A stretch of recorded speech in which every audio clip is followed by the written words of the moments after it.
Hello, and welcome back to the ninth annual Online ADHD Awareness Expo. My name is Alan P. Brown, and in just a moment, I will be sharing my top 3 hacks to beat procrastination. First, though, I want to remind you to stop by the online exhibit hall and sign up for the free virtual goodie bag filled with surprises from the ADHD Awareness Expo speakers and sponsors. And I just want to say, how stoked I am to be presenting once again at this fabulous annual ADHD Awareness Expo that Tara McGillicuddy puts together every year.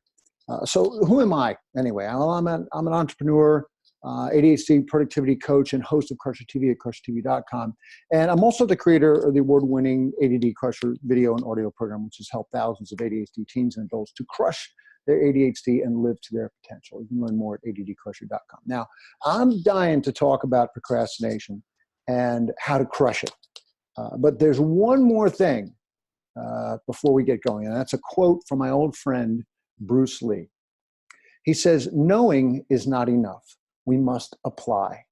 Willing is not enough. We must do." And so I want you to give yourself a pat on the back for being here today, or for reading a book about living better with ADHD, or for signing up for a webinar, or whatever it is that you're trying to do to improve your life and reach your potential. But don't be satisfied until you take some specific action. I'm all about action to habit. Everything I teach in ADD Crusher videos has an action step, because after you learn something, you must begin carving out a new neural pathway through action if you want something to be different a week from now, or a month from now, or let alone a year from now. So in further service of that, I'm going to share some procrastination insights and 3 hacks, and I want you to forget them all, except maybe 1 or 2 that really resonate with you. Write those down, circle them, and create a reminder immediately to put them into action and crush them. Okay, so take action. All right, deal? Deal. Okay, let's go. Now, to have any chance of beating procrastination, we need to understand the psychology of procrastination. Why do we do it? Well, my psychology of procrastination insight number 1 is what's called temporal discounting. You may have heard of this before. Temporal refers to time, and discounting refers to how we value less things that are further out into the future. For example, the perceived pain of blowing your deadline that is 3 weeks away has much less weight than if that deadline were 3 hours away, right? Oh, I still got 3 weeks, versus, holy crud, I got 3 hours. The psychology of procrastination insight number 2 is it's hard. We ADDers often get labeled as lazy, and we often are the first ones to label ourselves as lazy. But there's something we forget when we get down on ourselves about starting something or getting busy on a long overdue task. Much of the work that we need to do is hard. And it's particularly hard for us. Writing is harder for us than for other people. Reading is more difficult for us than for other people. When we try to do some particular kinds of work, we're filled with anxiety. We get frustrated. We get panicky. So it's not only hard, but it hurts. It's uncomfortable. That said, none of this should get us off the hook for doing the work, even the hard work, because much of our anticipation of pain and hardship is in fact irrational.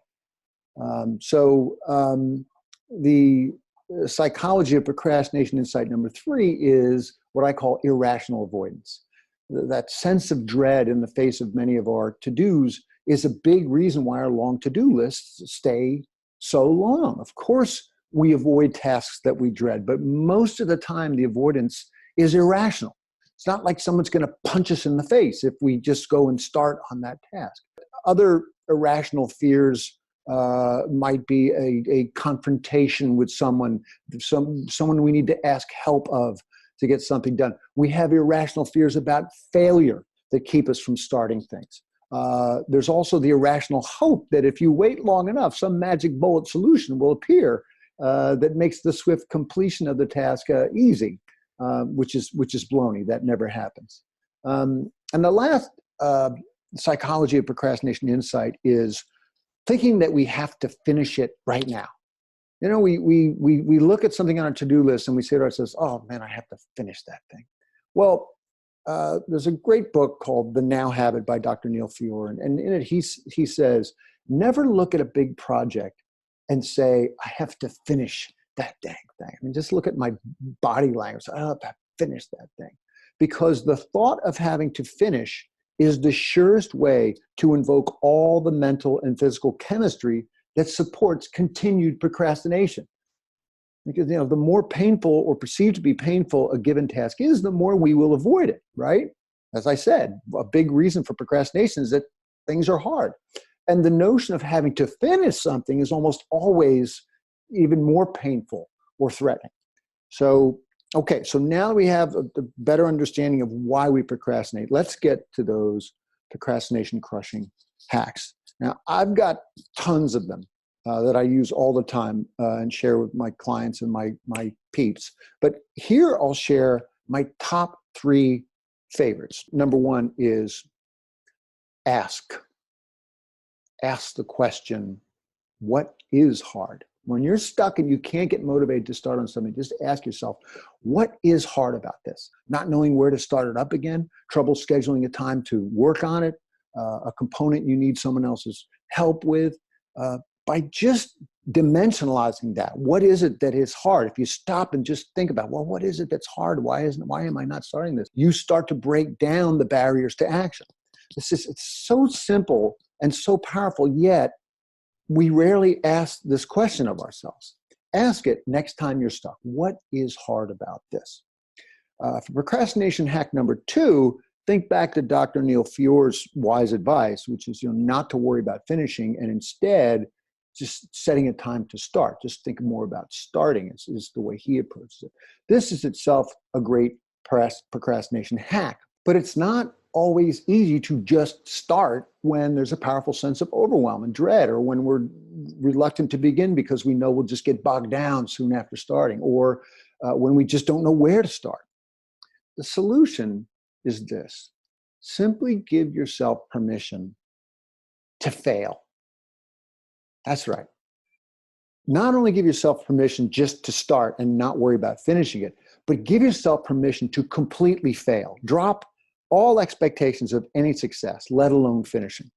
The only thing you need to do is just start with no demand on yourself other than to just give it a few minutes effort. This is a great hack that works for organizing that closet that you've been walking past and afraid to open the door, or the garage, or that work project you're worried about starting because it's just such a monster. Just give yourself permission to start and to not do well at it. That takes care of the perfectionism bug that bugs us so much and keeps us from moving forward with things. And it just makes it easier to start. Drop all expectations of any success, let alone finishing. The only thing you need to do is start with no demand on yourself other than to just give it a few minutes effort. Research shows that when you make even a 10-second effort to start on the thing you don't want to do, you're over the hump and moving things in the direction of completion. Plus, more often than not, before you know it, you've been in it for 20 minutes or more.